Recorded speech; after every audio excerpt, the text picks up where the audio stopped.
what's going on to the AMC stock family? I know today was a pretty brutal day, but we're going to talk all about that and why I am not worried whatsoever. And let me just tell you, AMC stock family, if you guys are stressed, make sure you guys comment down below why you guys are stressed, because I'm actually quite curious what is causing a lot of this paper hands. And I know it's not the AMC stock family that is causing this, it's just the entire market. And we are going to talk about how the entire market really did take a turn for the worse today. So let's get started, because right off the bat, we have, for those who do not know, BlackRock, which is a major fund, is going to be the largest bag holder of Evergrande's default, and BlackRock also has a large position in AMC. If this causes a large dip in AMC, do not panic. I personally did not hold for 9 months just to panic sell right now. I will continue to hold. And so right over here, we do have the data backing this up.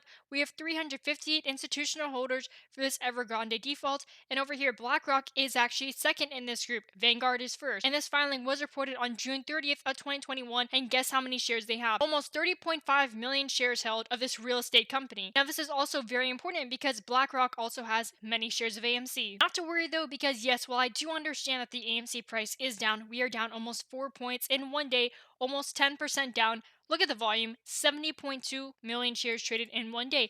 This tells me that there are buyers. And remember, in my last video, I stated that I was not a buyer of AMC at $44 a share. And hence, last time, which was last Friday, we were at 4 points higher almost. We were at $44 a share. I said I'm not going to be a buyer at those levels. Even though it is a pretty good level and everyone has their own decision to make, I was going to wait until it went to $42 a share. The entire market really is taking a toll. And it's not just me that is saying this. We are actually going to be talking about a CNBC investor. He agrees with this 100%. There's still no reason to stress about anything because the group leadership for AMC is still ranked third in the group. And the last time, for those of you guys that have been continuously updating yourselves with the due diligence, you guys are the ones to know everything first before everyone else. You guys know that AMC was actually ranked fourth in the group ever since last Friday. And now they are ranked all the way back in third. And so what does this tell you? This means that IBD, which is partnered with CNBC, they're ranking AMC higher for some reason. And this is based off of many underlying variables that we just do not know. But all we need to know is that AMC is getting higher and higher upon this ranking, and they are still a direct competitor with Netflix in the leisure movies and related group leadership. And if we also go down, we also still know, we cannot forget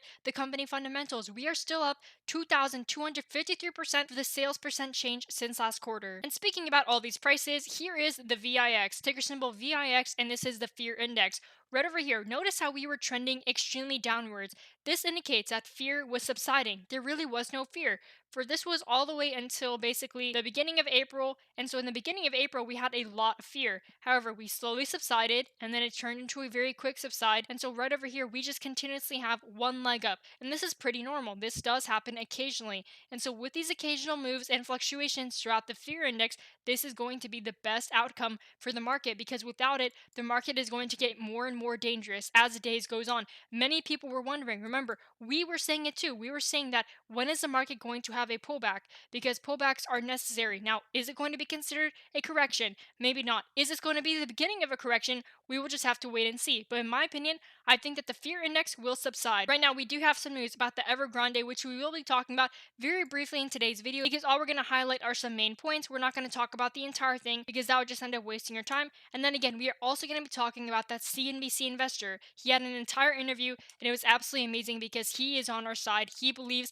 that all these dips should be bought up. And so with this fear index, again, I'm going to state this one more time. I think that it will go lower. I don't think that this will be permanent. I'm ready for the bullish market to continue, just like how Kathy Wood also expects the bullish market to continue. In my opinion, and remember, I'm not a financial advisor, I don't think that this is going to be the start of a bear market. And if this is not going to be the start of any sort of extreme negative sentiment with the entire market, why do we need to worry? When we have Kathy Wood on our side, she is saying as well that the bullish run should be expected to continue for years to go on. I think that markets are sort of seeing this gigantic wall of worry, Carl, and I know people are talking about Evergrande and the spillover being like Lehman, but when I look at what yields are doing, which they're being quite tame, and the VIX isn't really as jumpy as it could be, I'm in the camp that this is going to prove to be a really good buying opportunity. Now, I heard Michael Santilla, and I agree with him. I don't think that means stocks find their bottom today or even tomorrow, but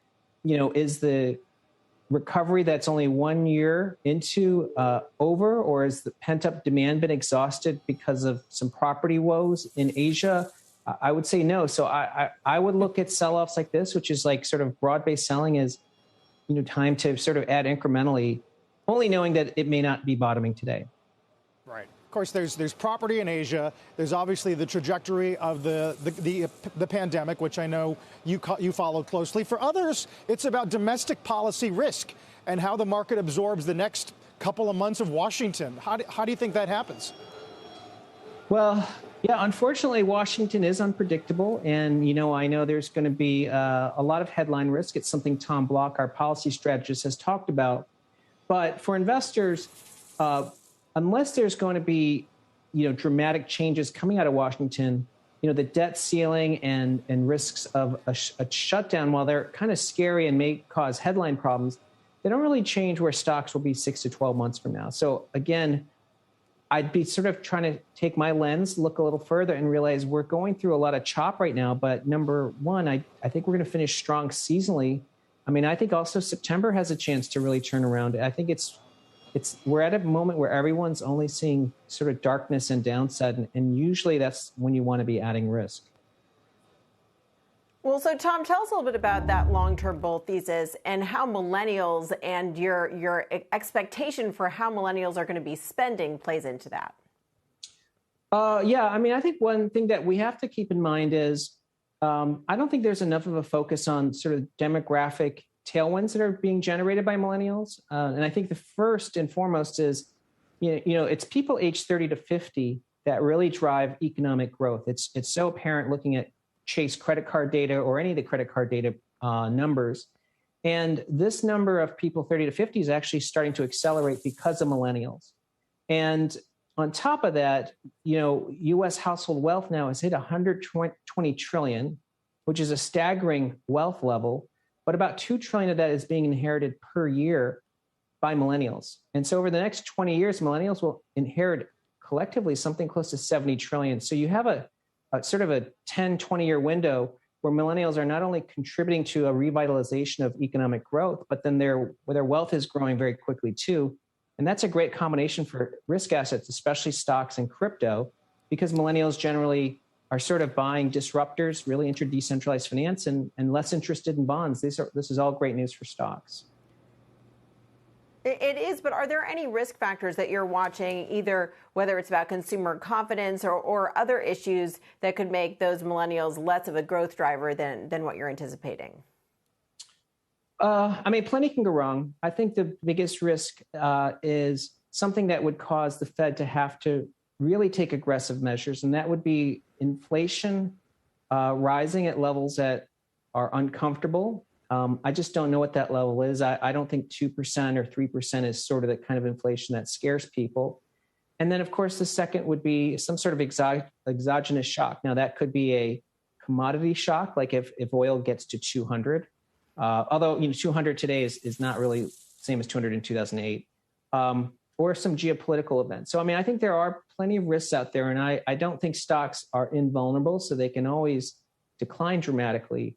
But I think that the sort of structural tailwinds are in place for the S&P to rise. And so here it is. We have what is happening with the Evergrande. We are just going to briefly talk about this. And so this is a China real estate debt crisis as it rattles the stock market, the United States stock market, and not to mention also the Chinese market. If we go over here, it says that news that the real estate giant Evergrande Group, once China's top property developer, which now contains the most debt, has reached the brink of collapse, is causing what you might call the market sell-off today. Evergrande reportedly told banks that it will not be able to meet the interest payment due on its loans today, and the Dow has responded by tanking more than 700 points so far, the Nasdaq by sinking 2%, and the S&P 500 by dropping more than 1.5%, and this is one of the highest volatilities we've had since May.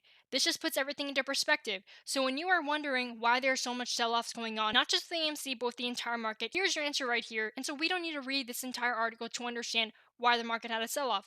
All we need to know is that the Dow Jones did fall 700 points, the Nasdaq did drop 2%, and the S&P 500 dropped 1.5%.